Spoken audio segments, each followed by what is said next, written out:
Merci, Monsieur le Président. Bonjour, Monsieur le Commissaire. Vous nous avez rappelé votre attachement aux droits fondamentaux, comme lors de votre audition. Je m'en félicite, mais c'est sur les actes que nous allons vous juger et sur les propositions concrètes. Donc je vais m'associer à tous ceux qui ont posé des questions sur les questions migratoires. Les rapports s'accumulent, dénoncent les uns après les autres la situation en Méditerranée, plus de 3500 morts depuis le début de l'année.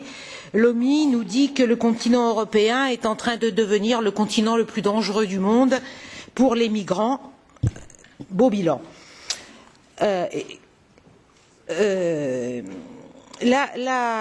Qui sont ces morts? Et c'est là-dessus que je voudrais intervenir.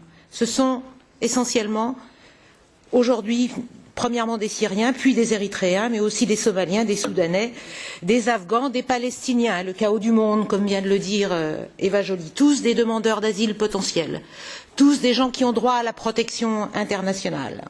Vous nous dites qu'il y a un vide juridique. Je vous dis non, Monsieur le Commissaire, il n'y a pas de vide juridique. Il y a un problème et le problème c'est Dublin III. Donc est-ce qu'on va enfin se prendre la question de Dublin III? Puis autre chose, vous vous êtes félicité du processus de Khartoum. Khartoum, capitale d'un pays qui s'appelle le Soudan, dont le chef de l'État est l'objet d'un mandat international de la Cour pénale internationale.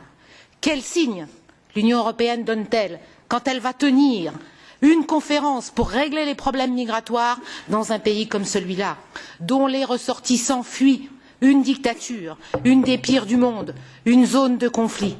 Je pense que nous prenons les choses à l'envers en la matière.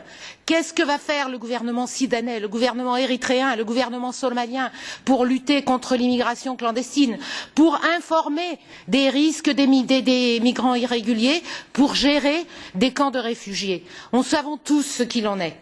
Donc je vous demande, en quoi vous félicitez-vous de ce processus? À quoi cela sert d'aller discuter avec ce type de pays qui sont corrompus et qui sont eux-mêmes responsables du trafic?